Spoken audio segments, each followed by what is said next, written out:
Bulatkan tekad, kuatkan hati, negeri ini memanggilmu kawan. Belajar bergerak berbagi untuk negeri, guru penggerak majukan pendidikan. Guru penggerak menghamba pada murid, kreatif rancang pembelajaran. Hargai potensi, tingkatkan prestasi, lahirkan profil pelajar Pancasila. Belajar bergerak berbagi untuk negeri, kita menjalin kolaborasi. Belajar bergerak. Pak, selama ini bagaimana Pak Wawan dapat mengidentifikasi kasus-kasus yang merupakan dilema etika atau dusta moral? Terima kasih Pak Pri, bahwa kasus-kasus di sekolah itu sangat banyak. Jadi itu disampaikan oleh Bapak Ibu guru, yang disampaikan dalam setiap forum rapat. Bahwa intinya bahwa kasus anak itu memang banyak, tidak disiplin banyak. Tapi anak-anak itu kan kadang-kadang tidak paham, tidak tahu, tidak mengerti lah, sehingga sebaiknya Bapak Ibu guru itu juga memberitahu aturan dan tata tertib sebelum anak itu masuk sekolah atau setiap pagi. Kemudian bagaimana Pak Wawan itu menjalankan pengambilan keputusan di sekolah, Pak? Terutama untuk kasus-kasus di mana ada dua kepentingan yang sama-sama benar mengandung nilai kebajikan. Ya, terima kasih, bahwa kebijakan yang kami ambil itu kita mengidentifikasi dulu anak, pakai asesmen awal, biar kita itu tahu latar belakangnya anak, pergaulan anak di rumah seperti apa. Nah, kalau kita sudah tahu, itu baru kalau anak-anak melakukan tidak disiplin, ya kita sampaikan sama orang tua apa di rumah penyebabnya seperti apa. Nah, setelah itu kita musyawarahkan yang terbaik untuk anak itu yang seperti apa. Oke. Kemudian yang ketiga Pak Wawan, langkah-langkah atau prosedur yang biasa dilakukan, apa yang biasa Anda lakukan selama ini apa? Langkah-langkah yang biasa saya lakukan selama ini, satu, dalam setiap rapat Dewan Guru itu selalu menyampaikan hal-hal apa, kesulitan apa yang dialami, terus tentang anak, ya, seperti itu. Setelah itu kita putuskan bersama penyelesaiannya seperti apa. Kalau memang masih belum selesai, kita undang orang tua, kita rapat bareng untuk menyelesaikan anak dengan kondisi pelanggaran disiplinnya seperti ini. Nanti baru kita putuskan. Itu Pak ya. Kemudian yang keempat Pak, hal-hal apa saja yang selama ini Pak Wawan anggap paling efektif dalam mengambil keputusan pada kasus-kasus dilema etika tadi? Hal-hal yang selama ini paling efektif itu ya, kadang-kadang anak itu kita undang seperti itu. Kita ingin tahu penyebab apa, permasalahannya apa. Tapi yang paling efektif lagi yaitu kita undang Bapak Ibu guru dan wali murid tadi duduk bersama, rapat penyelesaiannya yang seperti apa, yang terbaik, yang kira-kira anak nanti tidak merasa tersinggung atau merasa terancam atau yang lain. Oke. Sekarang gini Pak, menurut Pak Wawan untuk tantangannya apa Pak ya? Yang tadi. Nah, tantangan yang pertama, satu, bahwa anak itu mungkin tidak tahu bahwa itu pelanggaran. Ya betul. Nah, yang kedua, orang tua juga mungkin tidak menyadari bahwa anaknya di sekolah juga melakukan pelanggaran disiplin. Atau mungkin tantangan yang kedua, anak itu dengan sengaja melakukan pelanggaran agar dapat perhatian dari Bapak Ibu guru ada. Ya, terus orang tua juga itu tidak tahu. Nah, itu tantangan-tantangan yang memang kita harus bisa memahami itu semua. Oke, kemudian Untuk pertanyaan yang keenam, Pak, apakah Pak Wawan itu mempunyai sebuah rencana atau tata kelola ya dalam menyelesaikan kasus? Apakah nanti kalau ada kasus itu langsung diselesaikan, atau memiliki sebuah jadwal yang sudah terjadwal, atau mungkin bentuk sebagai sebuah prosedur, Pak? Apakah sudah terinci apa belum? Selama ini memang saya utamanya belum pernah ya menyelesaikan seperti itu, belum pernah. Cuma yang kalau ada masalah nanti setiap rapat bulan itu Bapak Ibu guru menyampaikan beberapa hal kesulitan tentang disiplin anak dan lain sebagainya, dan nanti baru kita selesaikan. Tetapi pada hal-hal tertentu anak-anak tiba-tiba melakukan tidak disiplin, ya kita selesaikan dengan cepat. Kalau memang itu membutuhkan waktu yang cepat, kita segera panggil orang tua. Kalau memang masalah itu menyangkut lingkungan rumah dan lain sebagainya, sehingga orang tua juga bisa memahami itu. Oke. Kemudian apakah ada seseorang atau mungkin teman guru atau yang lain yang bisa mempermudah membantu masalah tadi, Pak? Banyak Mas, kalau di sini itu banyak. Karena informasi dari guru-guru sini kan kebanyakan kan rumahnya kan di sekitar sekolah kan, sehingga secara informasi baik itu kegiatan di rumah maupun kegiatan di sekolah itu ada informasi-informasi yang saya kira juga cukup membantu kita. Oke.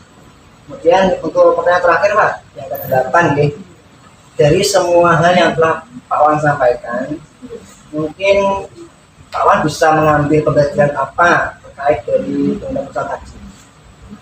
Pembelajarannya yang bisa kami ambil satu, bahwa setiap pelanggaran atau tidak disiplin itu tadi, bahwa ada tidak disiplin itu disengaja, tidak disengaja, tidak tahu, sehingga penyelesaiannya juga beda. Yang kedua, bahwa orang tua di sini kebanyakan kerja di pabrik maupun kerjanya di luar kota, sehingga orang tua itu tidak memperhatikan anak, yang penting sekolah. Yang ketiga, perlu pemberitahuan kepada Bapak Ibu guru untuk hal-hal yang bersifat disiplin, bentuknya seperti tata tertib atau gimana. Ini sudah semua, Pak. Pertanyaan 1 sampai 8 sudah semuanya, sudah selesai, Pak. Mungkin nanti bisa disambung lagi. Oke. Assalamualaikum. Waalaikumsalam.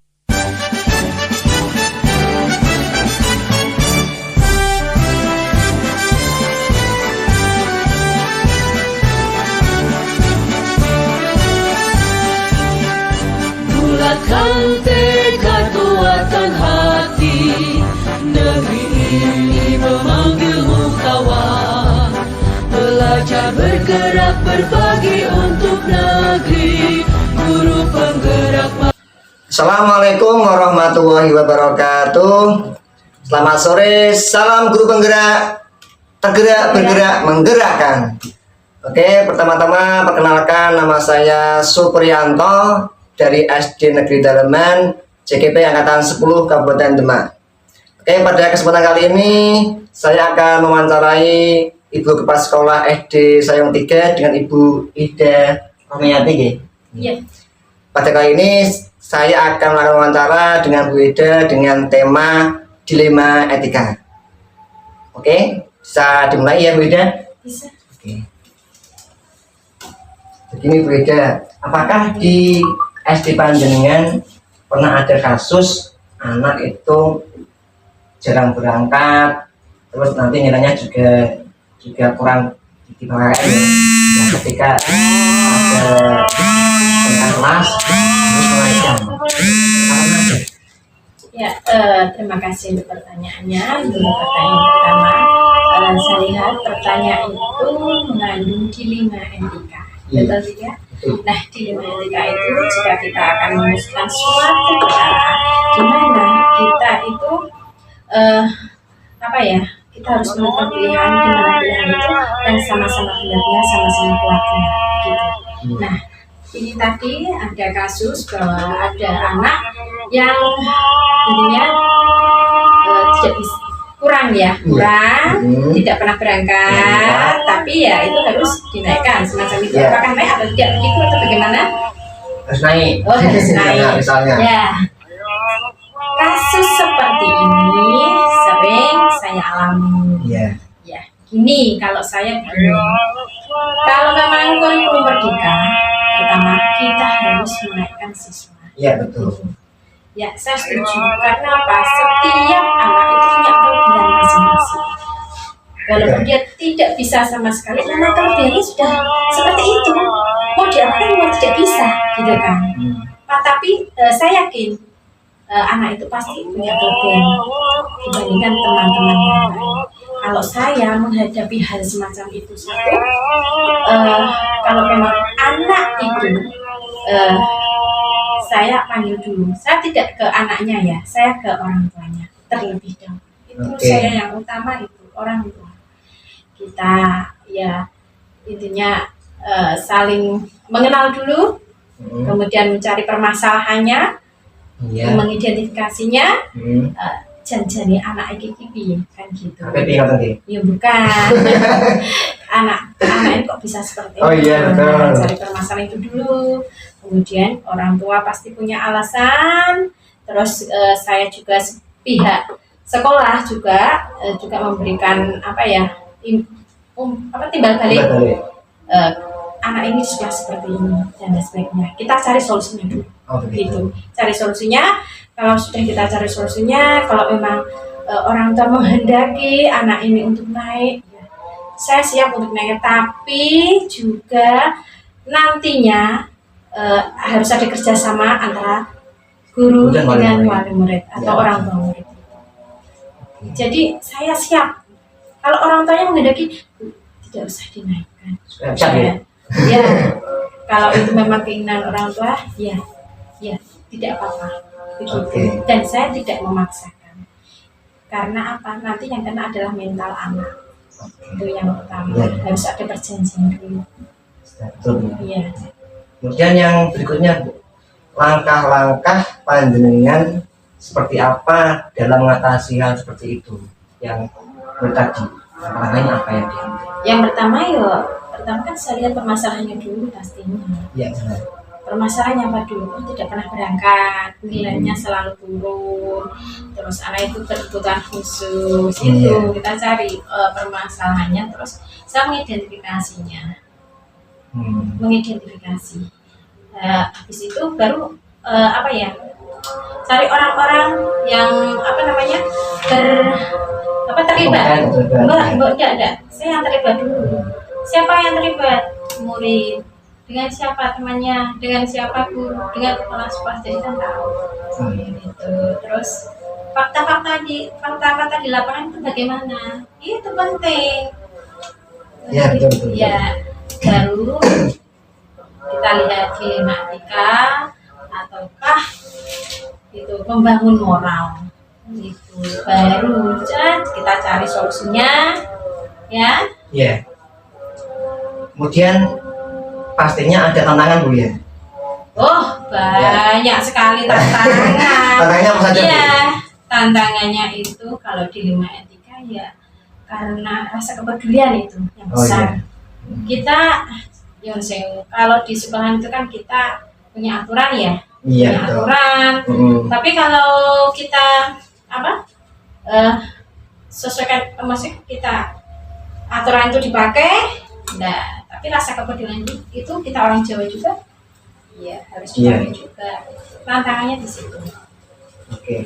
Kemudian apakah ada suatu jadwal atau rencana ataupun prosedur untuk menyelesaikan kasus itu atau untuk menanggulanginya misalnya? Tidak. Saya sesuai kondisinya. Iya. Kondisi kalau memang ada suatu keputusan atau permasalahan yang harus diputuskan seketika itu juga saya harus memutuskan. Kalau lebih lama, bagaimana? Saya kira kita kepala sekolah ya harus segera memutuskan. Kalau memang itu kita butuh waktu, ya tetap saya mikir dulu karena kita kepala sekolah. Keputusan yang kita ambil itu nanti ya tidak hanya berdampak pada diri saya sendiri, tapi juga orang lain. Begitu.